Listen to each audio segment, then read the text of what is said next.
Hello दोस्तों, मुझे उम्मीद है कि आप सभी अच्छे होंगे। दोस्तों, क्या आपको पता है कि संघर्ष का हमारी ज़िंदगी में बहुत बड़ा रोल प्ले होता है और कुछ लोग संघर्ष ही नहीं करते क्योंकि संघर्ष ही हमारे अंदर कुछ गुण पैदा करता है और वो गुण तभी आते हैं जो जब हम संघर्ष करते हैं और वही गुण हमें सफलता की ओर ले जाते हैं। तो आज हम यही चीज़ एक कहानी से समझेंगे। एक बार क्या हुआ, एक किसान भगवान से बड़ा नाराज हुआ क्योंकि कभी बाढ़ आ जाती थी, कभी सूखा पड़ जाता था, कभी धूप तेज हो जाती थी, कभी ओले पड़ जाते थे। तो कोई ना कोई कारण हर बार होता था और उन्हीं कारणों की वजह से उस किसान की थोड़ी फसल खराब हो जाती थी। तो एक दिन वो बड़ा तंग हुआ, तो उसने भगवान से कहा, देखिए प्रभु, आप भगवान हैं, लेकिन लगता है आपको खेती की कोई नॉलेज ही नहीं है। मैं आपसे एक प्रार्थना करना चाहता हूँ कि मुझे 1 साल का मौका दीजिए और इस साल के अंदर जैसा मैं मौसम चाहूँ वैसा हो जाए। फिर आप देखना कि मैं कैसी फसल खड़ी करता हूँ, आप देखते रह जाएंगे। तो भगवान पहले तो मुस्कुराए, फिर उन्होंने कहा, ठीक है, इस साल जैसा तुम चाहोगे मैं वैसा मौसम कर दूंगा, मैं कोई दखल नहीं दूंगा, बस मुझे बता देना। तो किसान ने कहा, ठीक है। तो किसान ने गेहूं की फसल उगाई और उसने जब धूप चाही तब धूप आ गई, जब उसने पानी चाहा तब पानी मिल गया। और उसने क्या किया, जो तेज धूप थी, ओले थे, बाढ़ थे, आंधी थी, उन्हें आने ही नहीं दिया। समय के साथ साथ उसकी फसल बढ़ती जा रही थी और किसान की खुशी भी बढ़ती जा रही थी क्योंकि फसल बहुत अच्छी थी, हरी भरी लहरा रही थी, मतलब ऊंची खड़ी थी।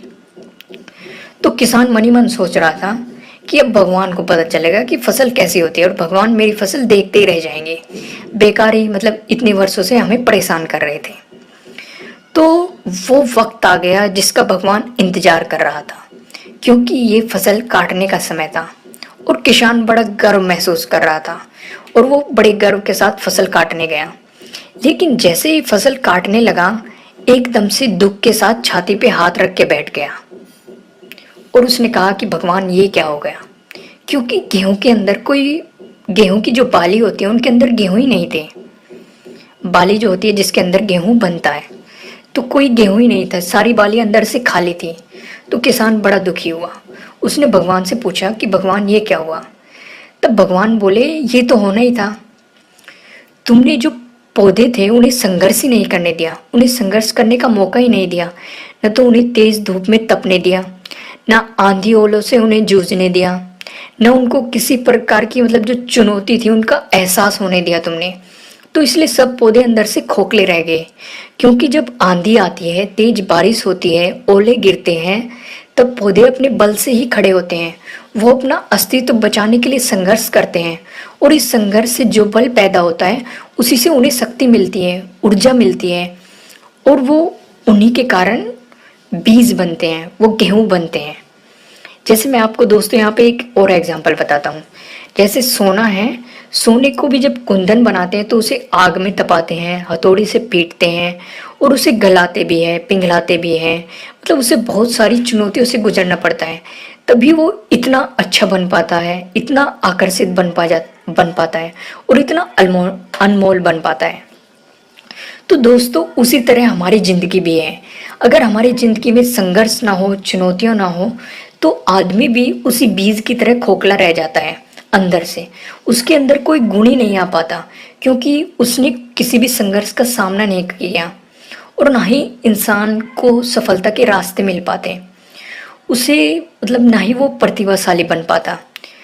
तो दोस्तों, आपकी लाइफ में कोई भी चुनौती आती है तो उसे हंसी हंसी स्वीकार कीजिए क्योंकि वो आपको कुछ सिखाने वाली है, आपके लिए सफलता के दरवाजे खोलने वाले हैं। अगर आपने उस चुनौती का सामना नहीं किया तो आप अंदर से खोखले रह जाएंगे और जिंदगी भर, मतलब आपके अंदर कोई प्रतिभा नहीं आएगी। तो संघर्ष का हंसी खुशी, हर चुनौतियों का हंसी खुशी सामना कीजिए क्योंकि वो आपका कोई नुकसान नहीं करने वाली, वो आपको कुछ सिखाने वाली है जो आपके लिए काम आएगा, सफलता को प्राप्त करने के लिए काम आएगा। तो दोस्तों, मुझे उम्मीद है कि आपको ये स्टोरी अच्छी लगी होगी और अगर अच्छी लगी है तो इसे लाइक ज़रूर कीजिएगा और अगर आप हमारे चैनल पर नए हैं तो सब्सक्राइब करना बिल्कुल भी मत भूलिएगा और अगर आप चाहते हैं कि ये स्टोरी किसी और के काम भी आए तो आप इसे शेयर भी कर सकते हैं। Thank you.